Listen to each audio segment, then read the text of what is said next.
জুলাই বিপ্লবের প্রথম শহীদ বেগম রোকেয়া বিশ্ববিদ্যালয়ের মেধাবী ছাত্র 2024 সালের 16ই জুলাই বেগম রোকেয়া বিশ্ববিদ্যালয়ের সামনে পুলিশের গুলিতে নির্মমভাবে শহীদ হয়।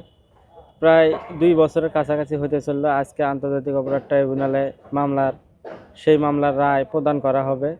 তো আমরা চাচ্ছি যে এই হত্যাকাণ্ডের সাথে যারা প্রত্যক্ষ এবং পরোক্ষভাবে জড়িত, রাষ্ট্রের আইন অনুযায়ী তাদের সর্বোচ্চ শাস্তি মৃত্যুদণ্ড কার্যকর রায় প্রদান এবং দ্রুত সময়ের মধ্যে কার্যকর করা, এটা আমাদের প্রত্যাশা। আসলে এটা হচ্ছে তদন্ত সাপেক্ষে।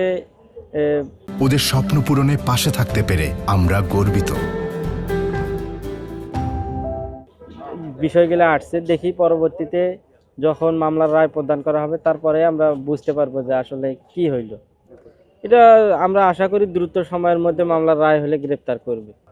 আসলে মানুষ তো সারা জীবন বেঁচে থাকবে না, মানুষ চলে যাবে, কিন্তু পরিবারের সবার ছোট ভাই হিসেবে তাকে হারাইয়া তো একটা বুকের মধ্যে বেদনা আছে। কিন্তু এখন তার আত্মত্যাগের মাধ্যমে যে নতুন বাংলাদেশ গড়ার সুযোগ হয়েছে, সেটার কারণে একটা গর্ববোধ করি নিজের কাছে।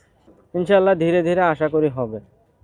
না, এটা হচ্ছে দেশের একটা তদন্তের তো বিষয় আছে, সময়ের প্রয়োজন আছে, হঠাৎ করে তো কোনো কিছু হয় না। এখন দেখা যাক, আজকে রায় হবে, রায় হওয়ার পরেই চূড়ান্ত প্রতিক্রিয়া জানাই। না, এটা প্রায় 1.5 বছরের সময় তদন্ত সহ প্রায় 2 বছরের কাছাকাছি চলে গেছে। তাড়াহুড়া করা হয় নাই। আন্তর্জাতিক অপরাধ লোকজন বলছে মানে তারা তারা বিভিন্ন ধরনের প্রোপাগান্ডায় ছড়ায়, তাদের এইসব কথাবার্তা সব ভিত্তিহীন। আজকে কি আপনারা সর্বোচ্চ শাস্তি দাবি করছেন? জি, সর্বোচ্চ শাস্তি দাবি করছি। মুহূর্তে আন্তর্জাতিক অপরাধ ট্রাইব্যুনালে প্রবেশ করছেন শহীদ আবু সাইদের 2 ভাই, এবং আজকে কিন্তু আবু সাইদ হত্যার যে রায় সেটি ঘোষণা করা হবে। আন্তর্জাতিক অপরাধ ট্রাইব্যুনালে 2-এ এই মামলার রায় ঘোষণা করা হবে আজ।